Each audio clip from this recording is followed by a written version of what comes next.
Hi there, everyone. Thanks for joining us tonight for one of our Books in Common author events. I'd like to thank our partners in presenting these programs, our other booksellers at Paulina Springs Books in Sisters, Oregon, and Country Bookshelf in Bozeman, Montana. And I have done what I always tend to do, which is forget to introduce myself. I'm James Crossley, the manager of Madison Books in Seattle. So that's the triumvirate of bookstores that brings you these events. I'd like to thank Sasquatch Press, also based here in Seattle, for helping us set this up. Couple things technically, if you have any issues with this Zoom broadcast, the easiest thing is usually to just reload the page, click out and click back into the event, and that usually takes care of anything. As far as the video goes, audio problems generally can be resolved by the use of headphones. That eliminates feedback or distortion that sometimes occurs, though not very often. We would like to mention that this is a shared creative space, that we want to remain safe and supportive for everyone involved. So we will be monitoring the chat and the Q&A, and offensive questions or comments will be removed along with the people who made them. So don't do that. Let's see, I should introduce the participants that we have this evening. We have with us Cassandra Tate, former journalist and current writer and editor, who earned a PhD in American history from the University of Washington in 1995. She is the author of Cigarette Wars. Her work has been published also in the Smithsonian, the Columbia Journalism Review, and other national magazines, and she has contributed more than 200 articles to historylink.org, the online encyclopedia of Washington state history, a place that I visit fairly regularly. She's also the author of the brand new book, brand new literally today. This is the launch day for this event. And she's disappeared momentarily, but hopefully will be back with us soon.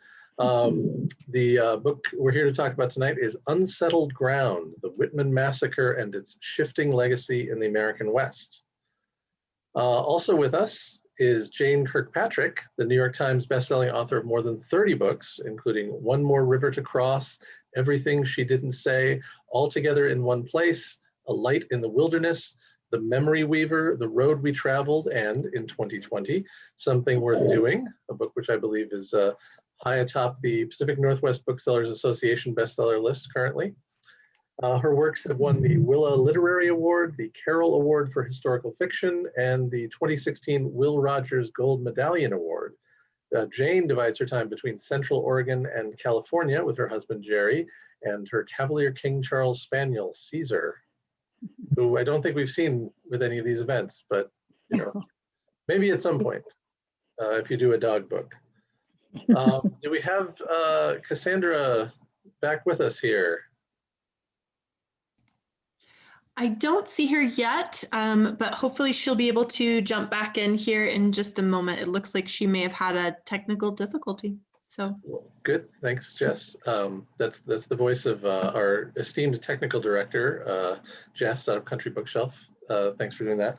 I will show the book right here, Unsettled Ground, which, as I said, came out just today. And one of the things I was going to mention about this is that, and Jane, maybe you will agree. Well, one thing I will say, this is one of those books that is exactly what you hope for from a book of its kind. This seems to me to tell me everything I wanted to know about this story and not more. Not in a rambling way. It doesn't need to be 800 pages long, but it did cover everything. Every question that I had in thinking about this would turn out to be answered as I continued to read. So I was very glad about that.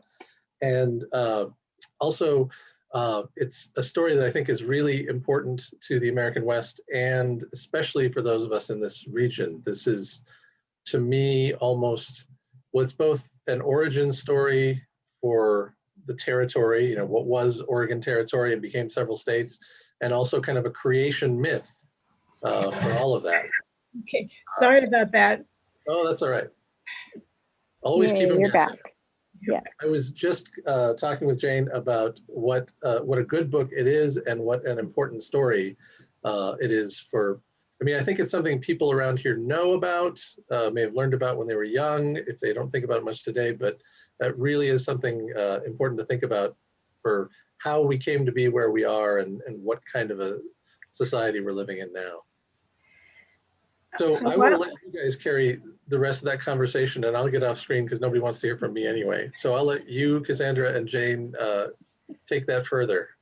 Okay, thank you, James. Yeah, all right. I'll see you later on. Okay. Okay. So Jane, whilst I was away, did you give a little outline of the story itself? We didn't. James just mentioned, which I thoroughly agree with, was that the book was everything he had hoped for and nothing more, nothing that sort of rambled on and went to places. It had just the right footnotes. It had just the right historical, movement around. And I thoroughly agreed. I often I read a lot of historical, history books for my own research. And I loved this book because it just kept turning the pages. It had the level of tension, and yet each area of tension had in wonderful supportive documentation that didn't overwhelm. I mean, it was full of facts, but the facts weren't overwhelming. So it was just a great read and beautifully written. I honestly cannot tell you how gratifying that is. You've got 30 some odd books out there, and how you put everything you can into it and send it out into the world to sink or swim on its own merits, and just like seeing your toddler go off to school. But for those who are not familiar with the general outlines of this story, I'll give you just a brief introduction. Marcus and Narcissa Whitman were Protestant missionaries from upstate New York who in the 1830s answered what they thought was a call from Indians in what was then called Oregon country. That's the vast region that consisted of the present-day states of Oregon, Idaho, Washington, and parts of Montana and Wyoming. And these missionaries, along with other Protestant denominations, they were Presbyterian. They had the idea that there were Indians in the West who wanted missionaries to come and bring the Bible and Christianity and, quote, civilization to them. So they set out to do that with another couple, also from upstate New York, Henry and Eliza Spaulding. And the two couples and another independent missionary traveled from upstate New York across the continent to the West Coast. It's a journey that not very many white people had made, and no white women. And I venture to say no women, even indigenous women who had, of course, crossed the mountains many times, but there's no record of any of them making that cross-continental journey. So that is the thing that's important to remember about the missionaries, that they were tough people, the women in particular. Eliza was recovering from a very difficult stillbirth. Narcissa got pregnant halfway through. So the most difficult part of that journey, they're riding side saddle. And I don't know any, maybe you Montanans might know what that's about, but, you're sitting on a horse, your torso is twisted, both legs on one side is very imbalanced. I mean, I've sat on one of those side saddles, and the idea of plodding along hour after hour, and one of them just, it's just really, like I said, they're tough people. By the time they finished their journey, they were hardly speaking to each other. The Spauldings decided to go to Lapway, Idaho, and make a mission among the Nez Perce, on Nez Perce land. And the Whitmans settled on Cayuse Indian land near the present-day town of Walla Walla. 11 years later, a group of Cayuse attacked the Whitman mission and killed Marcus and Narcissa and 11 white male immigrants. That incident became known to non-Indians almost immediately and for many decades afterwards as the Whitman Massacre. It was a pivotal event in Northwest history. By the time the news reached Washington, D.C., some like 9 months later, it prompted the Congress to pass a bill organizing Oregon country as an official territory of the United States. That a bill to do that had been pending in Congress for about 2 years. It had been held up by a debate over whether slavery would be permitted in the new territory. In the end, it was not. And that brought a federal presence to the Northwest for the first time. Federal troops were sent out. About half of them deserted before they got to Washington in order to go hunt for gold in California. But the ones that came conducted a 2-year war of harassment against not only the Cayuse, but basically any Indian they could find. And finally, in 1850, 5 Cayuses surrendered and were hung on charges connected with the attack. And that was the end of that chapter of the story. The Whitmans passed into history as Christian martyrs. I was introduced to a version of this story when I was in elementary school in Seattle in the late 1950s. And it made a really vivid impression on me. As I remembered the story, Narcissa Whitman was a beautiful, blonde, angelic woman, very kind and generous-hearted, beautiful. Did I mention that?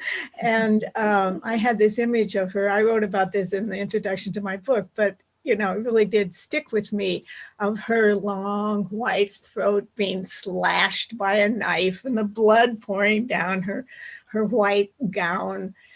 And Marcus was this, heroic, strong and kindly man. And together they were just very generous people who came west to save Indians. And they were cruelly murdered by the mean, ungrateful Indians. Flash forward many years later, I was working as a journalist and living in Lewiston, Idaho, which is not far from the Lapwai mission. And you've been there, Jane, haven't you? Yes, I have. Yep, several times, yeah. So you've seen that monument that Henry put up, blaming the Catholics and all that. Yep. But it just sort of reignited my interest, in that story. And by then, of course, this is the late 1970s, and around the time that books such as Custer Died for Your Sins and Bury My Heart at Wounded Knee were coming out, along with popular films like Soldier Blue and Little Big Man. And they were, leading to a reevaluation of these stories about heroic pioneers and mean, nasty Indians. So I just became interested in those people, and I was just interested in the way the stories that were told about them had changed over time, from the decades immediately after their deaths, when they were, virtually canonized as Christian martyrs to a period around the 1890s into the early decades of the 20th century, when they were celebrated as heroic pioneers who had opened up the West for settlement by white people, to those more to the more recent versions, where in some quarters now they're castigated as agents of genocide and colonialism.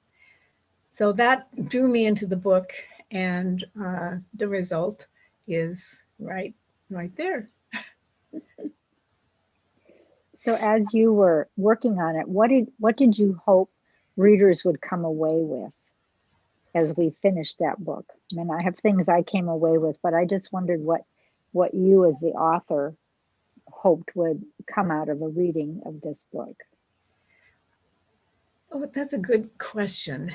I think perhaps more than anything, I wanted people to come to understand both these missionaries and those Indians as multidimensional people. I wanted to tell a more nuanced and balanced story about what the missionaries had, what their objectives had been, what they hoped to accomplish, what their motivations were. And likewise, they had been invited to settle on Cayuse land. And what were the Cayuse interested in? What did they want out of that contact? And then what accounted for the deterioration in the relationship? So I hope that people read this book and maybe think about other one-dimensional stories from our past that they've heard. History is messy, and it's hard to untangle, but it bears re-examination, heroes often are they're not one-dimensional people. They're flawed people, and let's humanize them and not put them on these pedestals.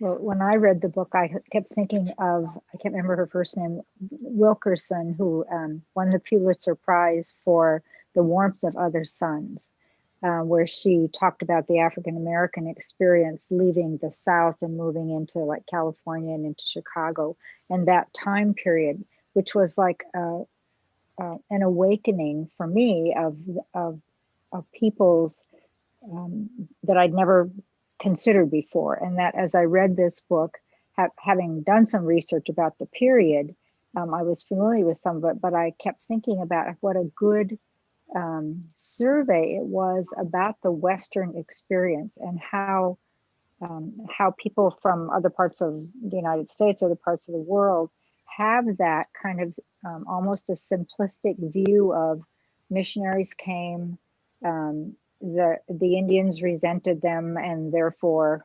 that was the reason for all of the clash. And I thought that you had really covered the variety of experiences that were going on, the variety of conditions that in some ways were outside of the missionaries, but it was the settlement of the West, and whether the Whitmans actually opened the door for that. It didn't really matter whether they did. The West was opening, and how that changed what was happening and what had been, like, as you say, they were invited, or they thought they were invited, but the conditions under which they were going to live with each other changed. And I think you might want to talk a little bit about the agreements that the Cayuse thought they had for the use of the land versus the Whitmans' belief about the use of the land. So I thought that was really interesting. I'll have to preface this by saying that it's very difficult to pry out Cayuse perspectives on this story for a number of reasons. In part, because it was a small tribe to begin with at the time of contact with Whitmans, an estimated 500 or so, divided among 3 major bands, each one of which had a different set of leaders and headmen who had their own agendas, apparently. Again, it's very hard to parse this out, to pry it loose. So one, the tribe is small. Like other indigenous peoples, the history is an oral history passed on from generation to generation in stories told, by the elders. In the case of the Cayuse, their numbers further decimated by a measles epidemic that contributed to the attack, contributed to the reasons behind the attack. And possibly a third of the tribe died during that epidemic of measles. So you've got a small tribe further decimated by disease, and then further harassed by a two-year war of harassment. Who knows how many people survived that, but also they got labeled as the murdering Cayuse. And there was a shame associated with that label, according to one of my chief informants. So that, and she's a woman of about my age, in her 70s. And so, at the time that I was hearing the story about the nobles self-sacrificing missionaries, she wasn't hearing anything about the Whitmans or the Cayuse attack. It was something that was a source of shame. People didn't talk about it. So that oral history chain was broken. So with those two caveats,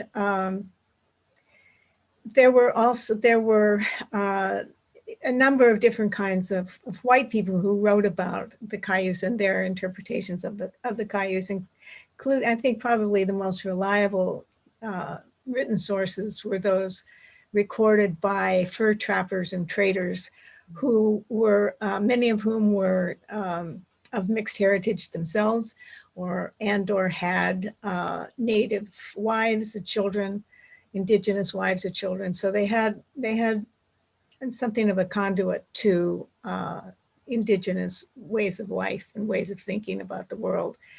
So from those sources, as best I could piece it together, the Cayuse were interested in the power that the missionaries represented. The power, both physical and metaphysical. Physical power in the material goods, weapons particularly, but also metal goods and woven cloth, other things that were sources of trade goods that were desired by the native people. And then they were also curious about the white religion and the book, the making marks on paper. They were just curious about it and interested in what those missionaries had to offer, again, both spiritually as well as materially, and but interested only in the sense of incorporating those ideas and materials into their existing way of life, not to supplant it, not to replace it. Whereas the missionaries expected the Indians to completely overturn the way they lived, how they thought, how they dressed, how they ate, and how they worshiped, to be, to basically live like white people, become farmers, live in settled villages, and completely embrace and master the tenets of Calvinistic theology, which is Even for someone raised in a very strict Protestant environment, is no mean feat. So these two people had, these differing expectations of each other. Marcus Whitman used to complain that the Indians expected the Whitman mission to serve as a sort of a trading post. And the Indians complained that he wasn't paying them enough for their labor or for the food and that they provided the missionaries. The missionaries would not have been able to survive those first few years without being able to butcher and eat Indian horses, which the Indians apparently thought was, as odd as a typical American today might think of eating dogs. So anyway, there were the two people coming at each other, differing sets of expectations, and the Whitmans not making any effort to understand really the expectations and the culture of the Cayuse. It's often described as a cultural clash, what happened between them. But Roberta Connor, the director of the Temascot Cultural Institute near Pendleton, I put in a shout out to that museum. It's the only one on the Oregon Trail that tells the story of Western expansion from the tribal point of view. Anyway, she's, often said that it wasn't really a cultural clash because the missionaries made no effort to understand the culture of the Cayuse. They just tried to bulldoze it. I think I might have gotten off track there, Jane. No, I think that does it does address the complexity of those relationships. I think about the Nez Perce and the Spauldings, which had a little different relationship, and I think the mission boards back east who sent these missionaries out, they kind of put all Indians in one big clump, and weren't able to sort of distinguish between the different ways and the uniqueness of the different tribes. And I think that added to the complexity then of how to respond after the death of everyone. And it's like, well, now what do we do? And I know that after the massacre, and I put that in quotes because I struggled myself with what to call that, that after that happened, all of the missionaries, the Spauldings, I can't remember all the names, the Smiths, I think, who up in Spokane, but all of the missionaries were moved to Forest Grove, Oregon, which became this sort of missionary conglomeration which has its own story of how they all had to learn to live with each other in their various theological differences. Mm-hmm. But I think that part of the complexity certainly added to what was happening with between the Whitmans and the Cayuse, but it also, I think, contributed to the mythology back east then about what had gone on, because suddenly all the missionaries were in another place. And what did that really mean? Was it this huge uprising that was about to occur? And I think you really captured that, how the lack of good information and our own communication systems that went back, it took so long for news to get back. And even the story of Marcus Whitman heading back in the middle of winter to try to either save his mission, or I'm not exactly sure why he was doing that, but even the poor decisions that he made, he left his wife there by herself, and she was already frightened and already not engaged with the Cayuse anymore. And very lonely. Yeah, and very lonely. And it's like, well, what was he thinking? I mean, just as a relationship, I was like, well, what's wrong with you? And I remember reading a book, it was a doctoral dissertation by Lori Wynn Carlson called Side Saddles to Heaven. Mm-hmm. You may have encountered that.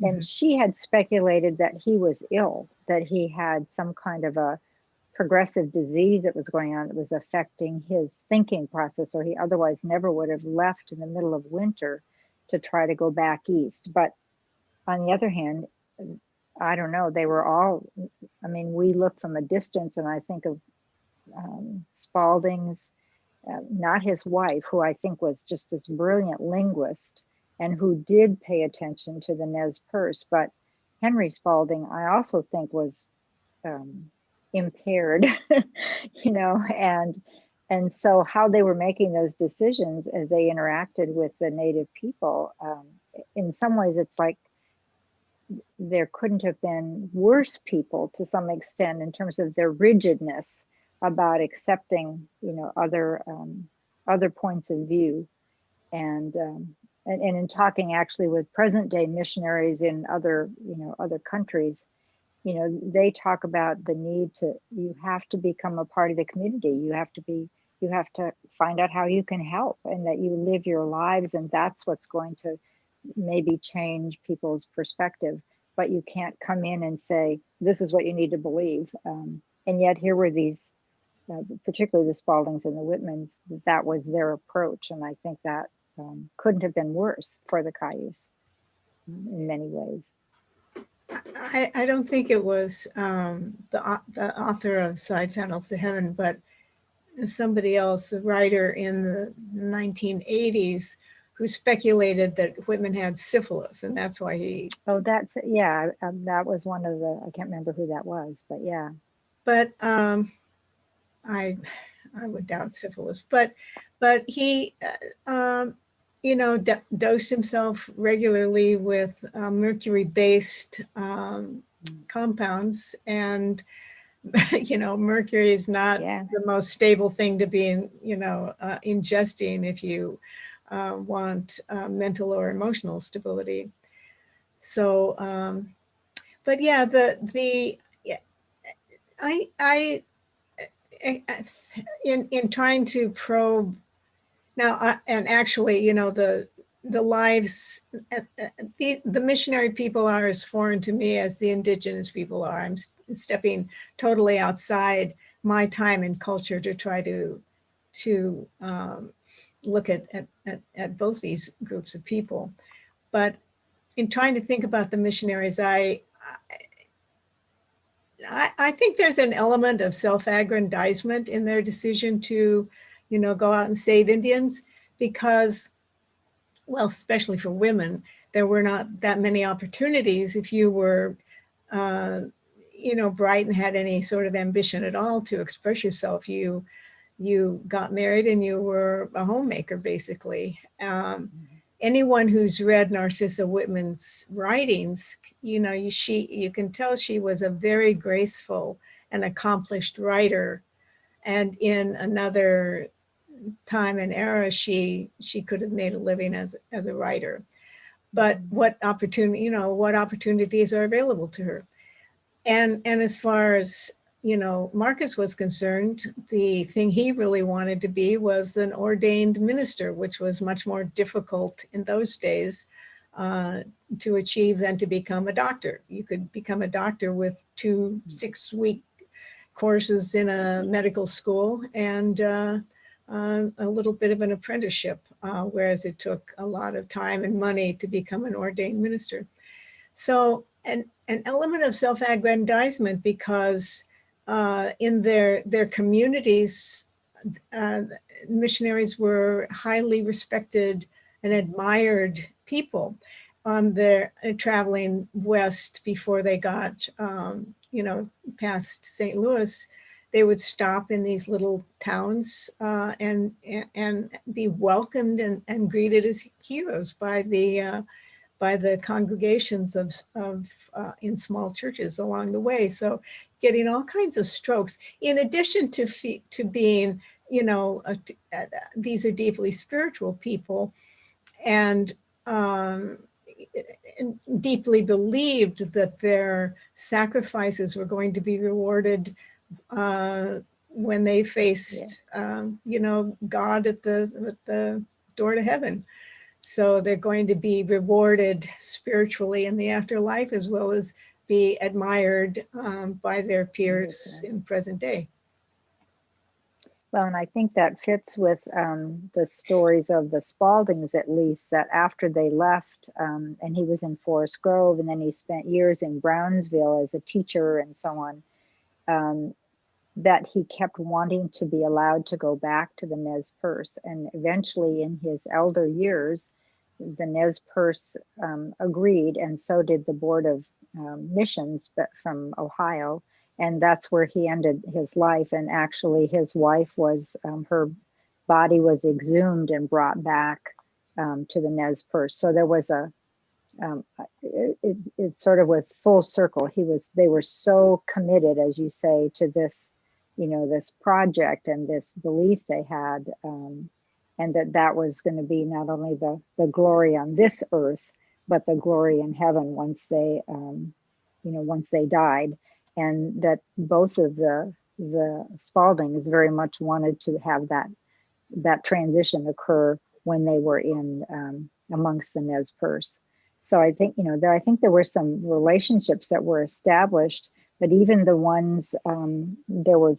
I mean, my understanding is that there used to be some competition between the Whitmans and the Spauldings about how many Indians they had saved, and the Spauldings had more, but there was an argument about, well, but did they really, were they saved in English or were they saved in Nez Perce? And so there are all these little intricacies. And then after years, there were some who remained faithful to the Spauldings, but others who no longer, who had been baptized, for example, but who no longer followed the Baptist or the Presbyterian experience or the way of belief. So again, it was just such a fascinating time, I think, and such an interesting not blend of peoples, but it shows us how the way we see the world is not necessarily the way everybody else sees the world. And unless we have some capacity to step back and look at another way of doing something, there's bound to be tension that maybe can't be resolved. Which I think is a real contemporary issue. So I think your book is very fitting. Let me ask you a question. Do you think, what are the differences between the missionary impulse today and that of 170 years ago? Not being really familiar with not being of a missionary bent, but the people that I know who are missionaries to various places, even in the United States, who are very involved in campus ministries, for example, they see that work as being a calling, as something that is purposeful and that is that God has called them to do those things. And I think that's very familiar. That's very similar to what the missionaries of 150 years ago did as well. But I don't think there's the same level of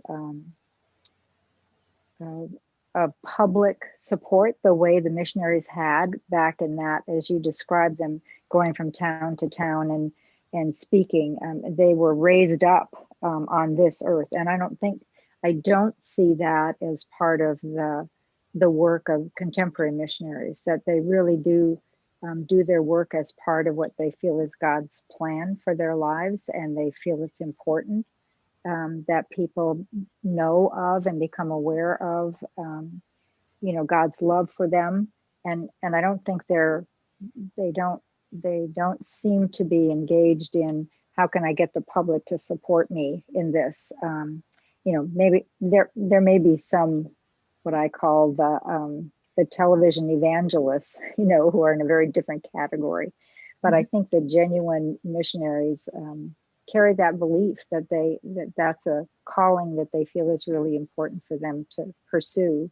And I think that's parallel to the Spauldings, at least. I think less so to the Whitmans in my mind, maybe because Marcus wasn't able to become ordained and he had to sort of settle for being a doctor, as you say, and that really didn't open the doors for him.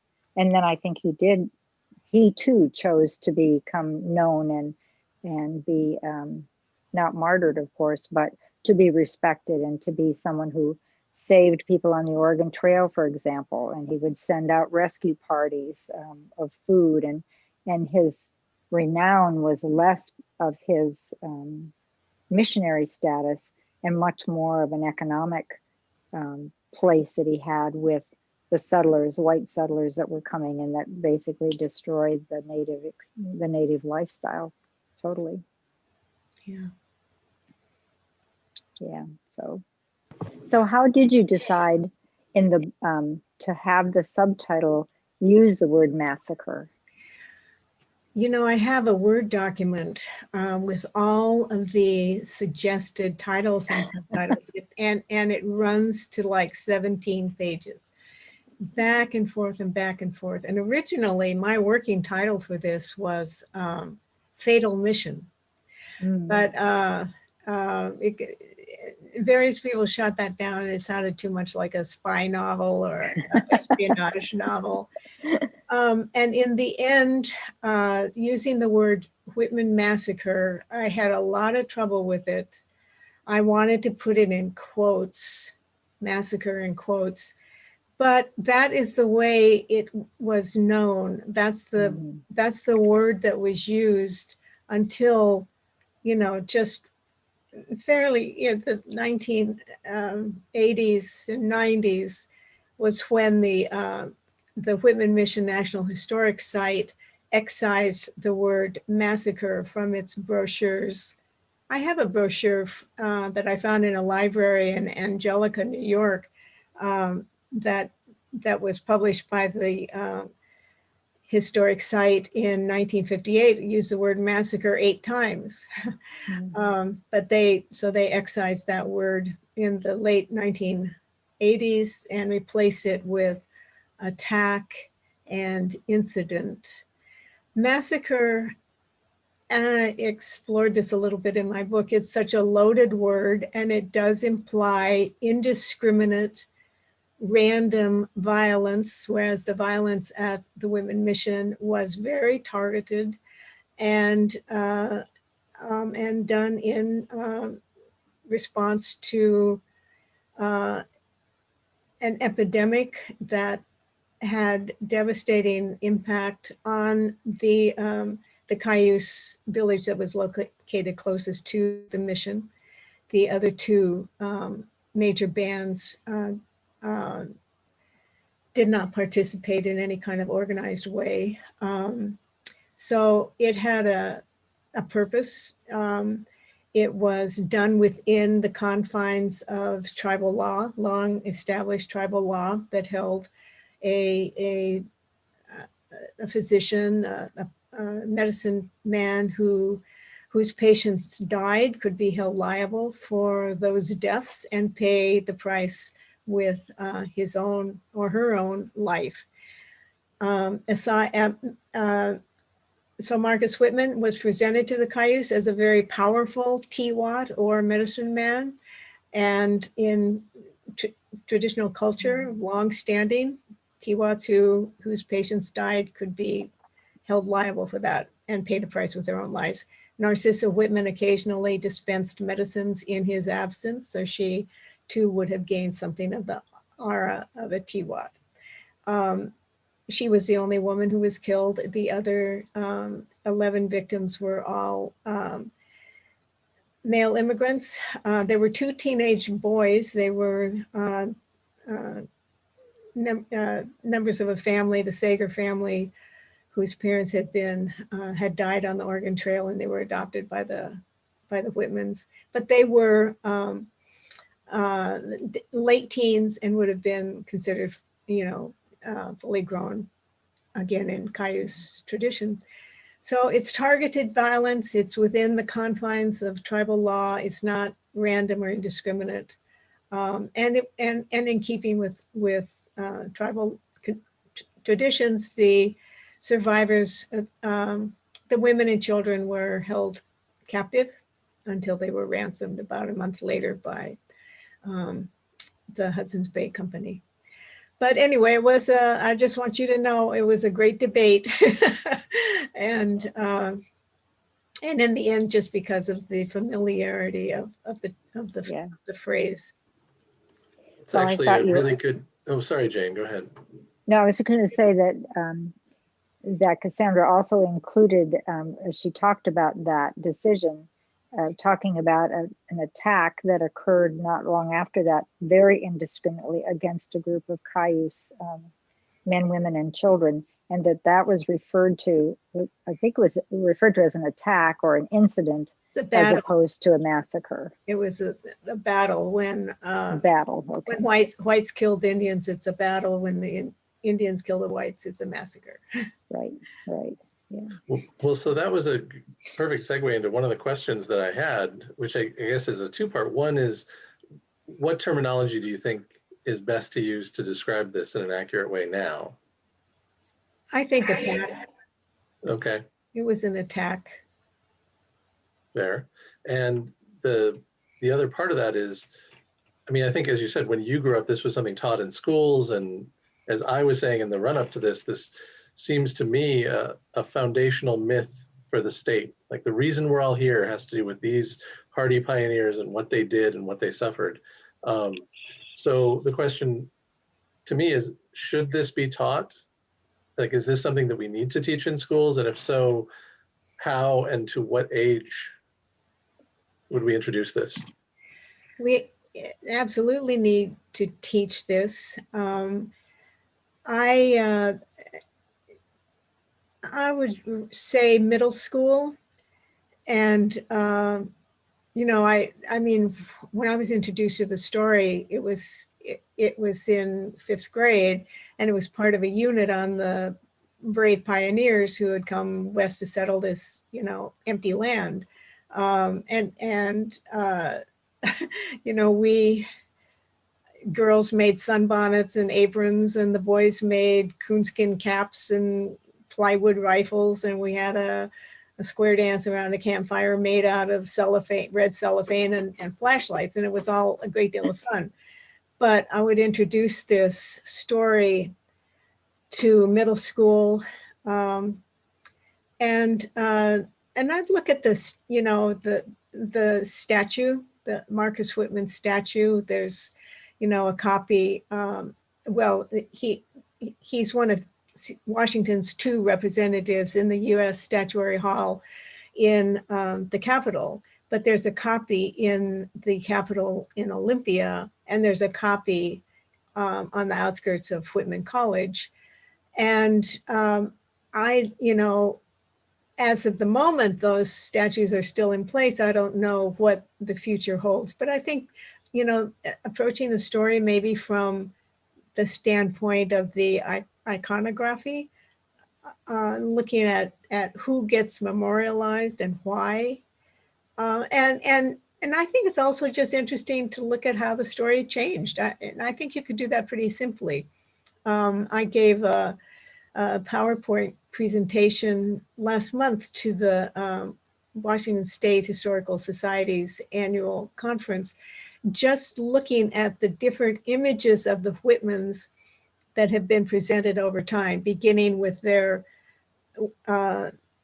Christian martyr stage and the brave pioneer stage, and then now more recently the genocide, you know, colonizer stage, and also looking at the depictions of the Cayuse, how they've changed over time.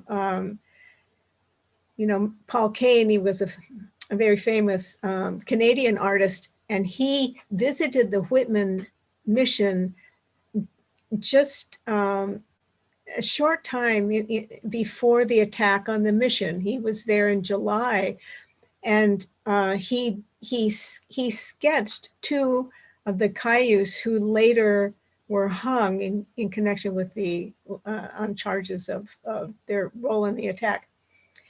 And it's just so interesting to compare his sketches, his original field sketches of these 2 men, which were done, on the spot, and he dated them and he identified them. So, we really know that those are the two individuals.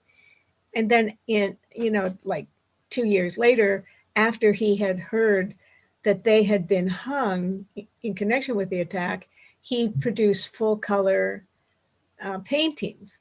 And in both cases, the finished paintings depict men who are younger and much more fierce and savage looking than the men in the original sketches. So I think, just visually, just looking at some of those would be a good way to, and some of the depictions of the attack itself, there's a lot of visual stuff out there, especially from the late 1800s, early 1900s, that could be used to engage students. And then you send them into the original sources and you have them read some of the journals and letters, not only from the missionaries, but from observations of both the missionaries and the Indians by fur traders and trappers and other travelers. A fair number of those images you mentioned are in the book, I should point out. There's nice illustrations in there, which is a good segue for me to remind everyone that you can, using the links that are in the chat, click over to your favorite bookstore and purchase Unsettled Ground or another book, one of Jane's books. I have some questions and I know the audience does too. So please, anybody who's listening, we have some in the Q&A bubble right now, but please add more. There's still time for that. And before we talk a bit more about Unsettled Ground, maybe this is a good time for me to ask Jane to tell us something about your own writing about this story. You have skirted this a bit, or more than skirted it, in fiction. Right. My interest was, and I was going to suggest that you could add to what Cassandra was saying about presenting in the schools, is that you could add some of the comments that were in diaries and stories that were written by the hostages, the children, and some of the others who, and my interest in the Memory Weaver was looking at the life of Eliza Spaulding Warren, who was 10 years old at the time of the attack, and who knew the Cayuse and Nez Perce language, and she could actually communicate with the Cayuse and those that were holding her hostage. And I wanted to sort of explore how our memories, especially for children who tend to hold themselves at a higher level of, what's the word I want? Children tend to be more critical of their actions and hang on to that later as adults. So they're more critical that I should have been able to, I should have, the shoulds in their life, and they experience guilt in a little different way. And I wanted to sort of explore that for this young woman, this young girl, and how that might have affected her as a young mother, and also coming to terms with the memories that she carried with her from that time of being a hostage and her experiences with her own life on the Nez Perce and the Lapway compound. So that's what the Memory Weaver is about, and it's about coming to terms with our memories, that the way we remember things are not necessarily the way it really happened. So it was just a gift to read Cassandra's book. I wish I'd had it when I was doing the research for my book. Would have been perfect, but it was a great opportunity to relive and to feel like I had gotten some things right in the process of telling this story of this young girl and as an adult. So that's what that book is about. Yeah. Thank you.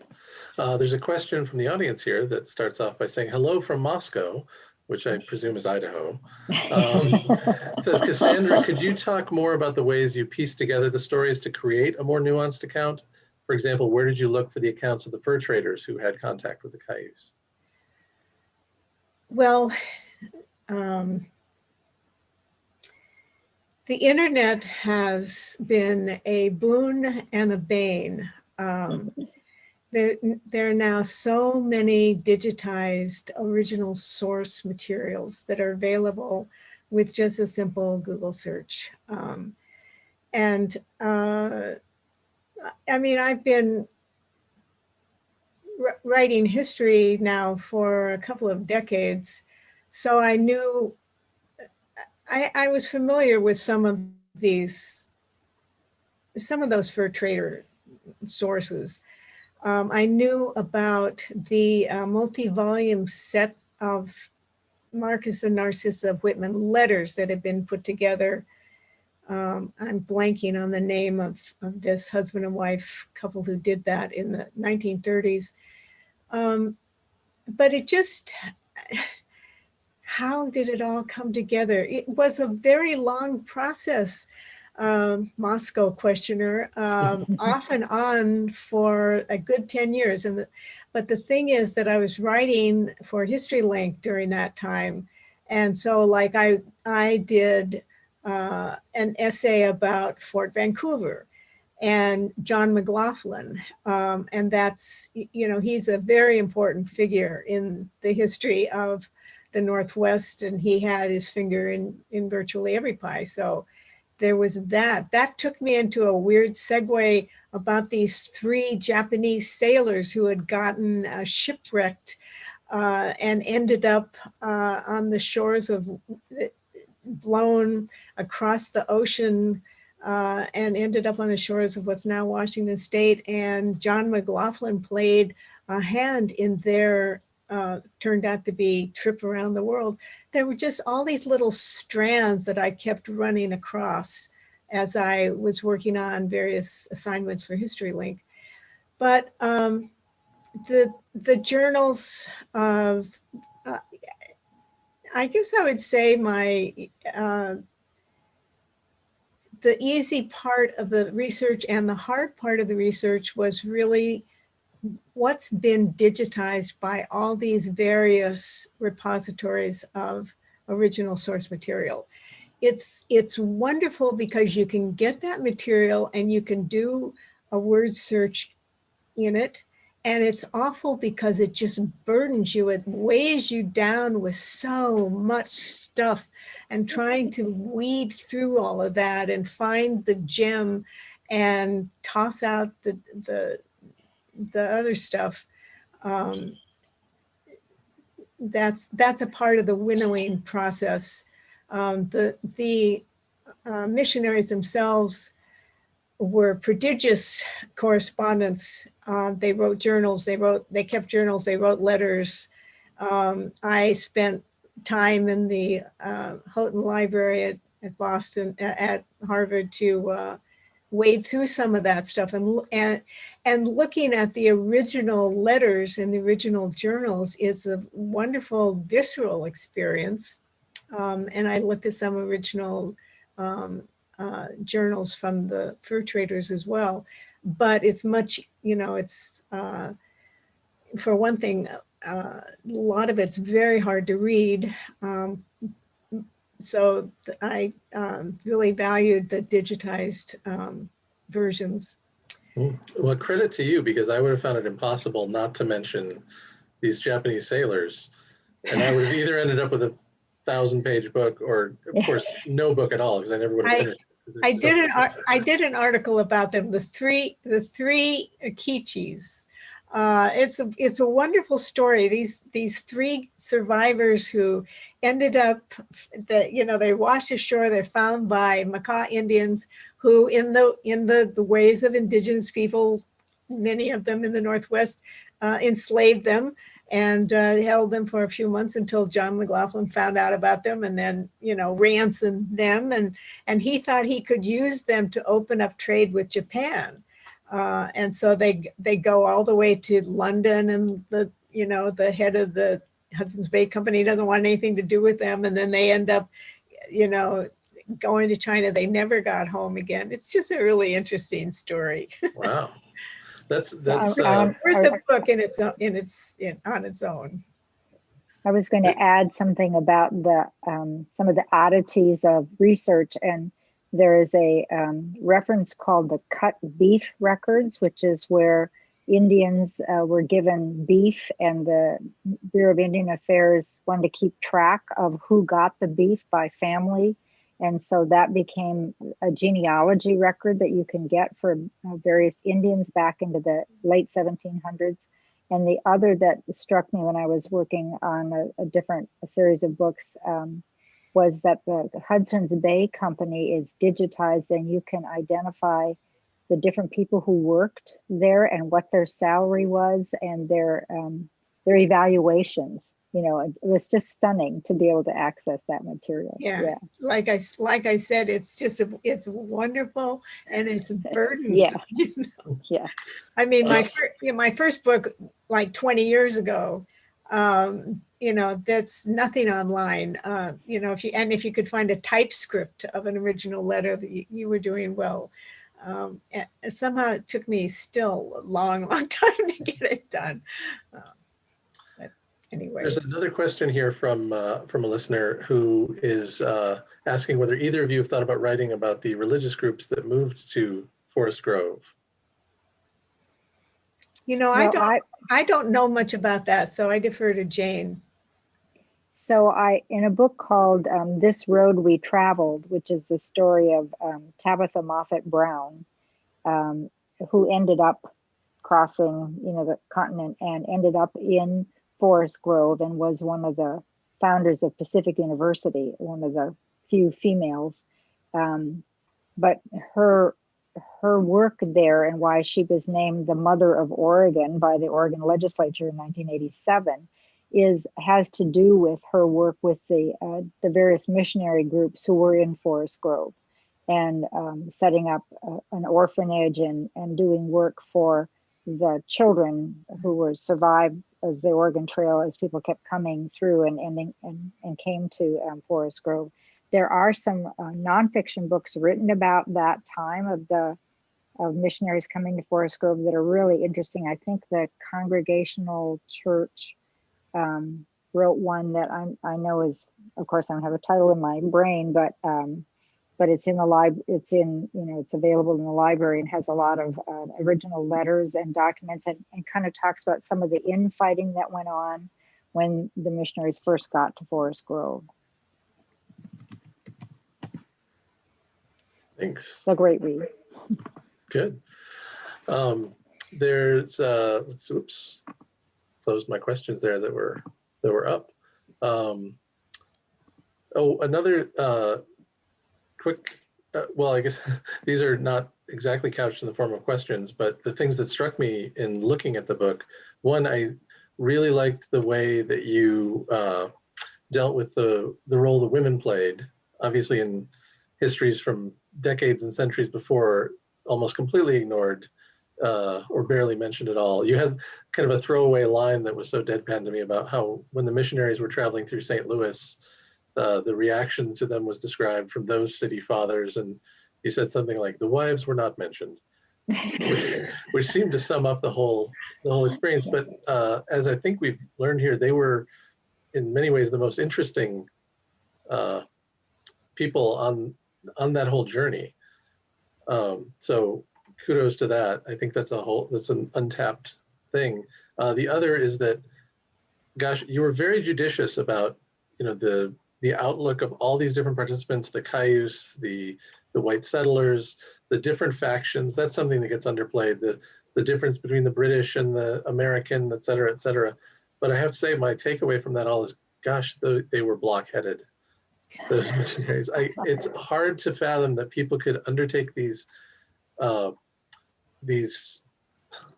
journeys and these experiences with so little interest in what they would actually find when they got there. They were just carrying with them these attitudes that they thought they would stamp onto this pristine wilderness, and in the face of all obstacles continued to think they had the right thing to say. I mean, they couldn't even get along with each other, and yet they were somehow thinking that they were going to achieve something with these completely foreign peoples.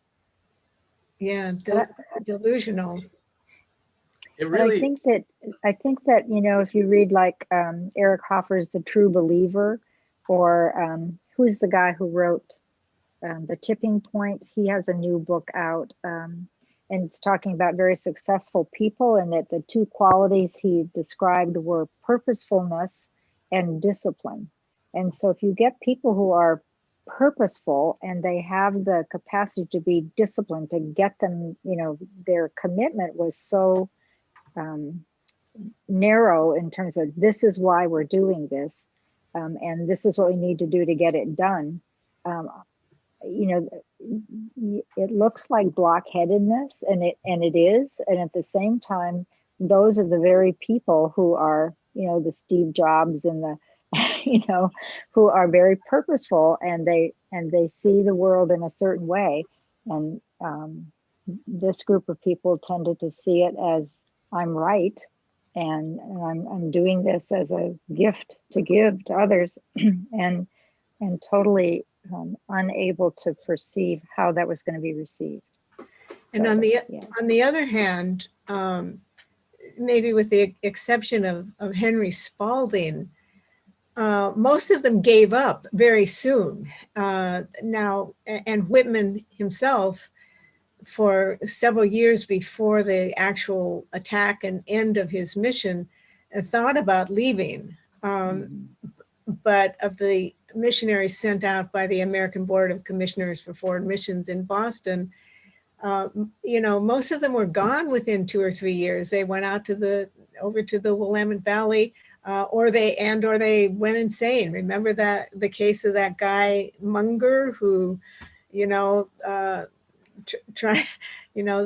pounding nails into his hand and sticking his head in the fireplace. And I mean, he was, certifiably insane. So, I think that in the case of this particular group of people, with few exceptions, they found the reality, the disparity between the reality and their fantasy to be so great that they gave it up pretty soon. One more question here that is actually a question, although I'm not sure if it has an answer. Were the Indians who were hanged in retribution for this attack responsible for the attack, or were they sacrificing themselves to end the harassment?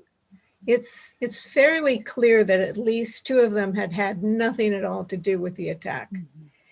One of the men who was, and probably one of the men, he's actually one of the 2 that Paul Kane sketched. His name was Tomahas, probably did have something to do with the attack. There were survivor accounts who mentioned him in particular as having actually killed some of the immigrants.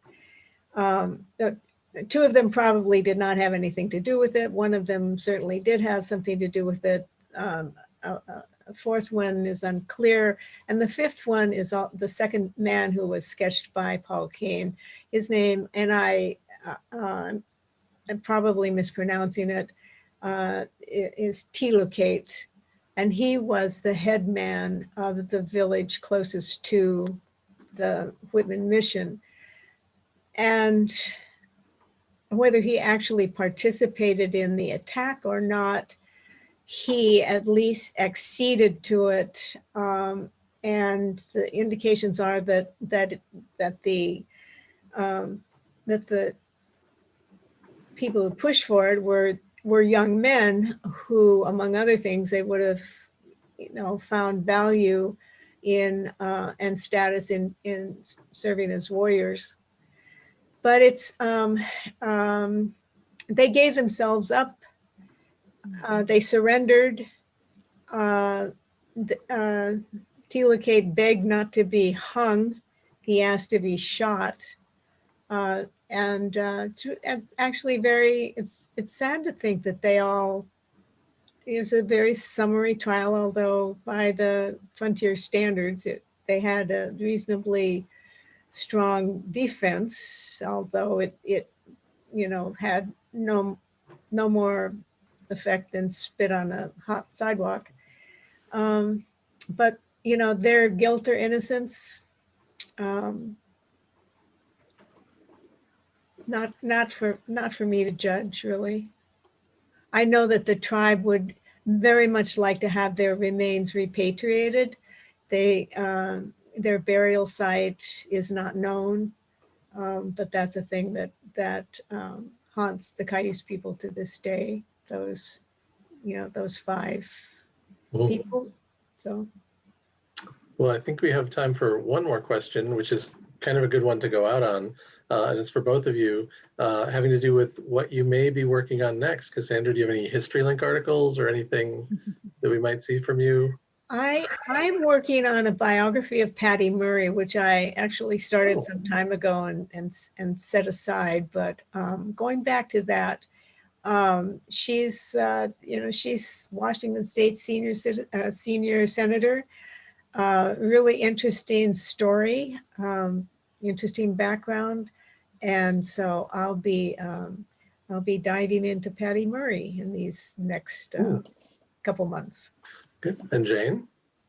And the book that will come out next September, it's a novel, and it's based on the life of Natalie Curtis, who was actually a New Yorker who becomes enthralled with the West. She was a skilled and trained child prodigy musician who lost her music at some point and came to the Southwest in particular. And as a result of her capacity in music, sort of broke the code of offenses which had been in place for the Indian people, that they were not allowed to sing or play their music or do dances or use their language. And she got Roosevelt to give her permission to go on to reservations and into schools to record music and to preserve the art of various tribes, which basically ultimately broke the code of offenses. So she's a fascinating woman, and I hope it'll be a fascinating story about. It's called The Healing of Natalie Curtis. So. Sounds good.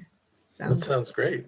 Yeah. Well, I will mention here just before we disappear, when you leave here, everyone who's watching, click over to one of those bookstores, and if you can, buy a copy of The Memory Weaver or Unsettled Ground, or ideally both. We'd love to have you support the stores and our ability to bring these authors to you like this. I had a great time. I could spend another hour doing this easily. So I want to thank you both for being here. I want to invite everyone to join us for coming events that we're doing with authors David Joy and separately with Stephen Ranella in the coming weeks. Before we close down Books in Common Northwest for a little bit over the holidays to give everybody a rest, we'll be back in the new year with new events with other authors. But meanwhile, thanks again for being with us, and I had such a lovely time. Thank you, Jane. Thank you, Cassandra. It's great to talk with you. Yeah, great to be here.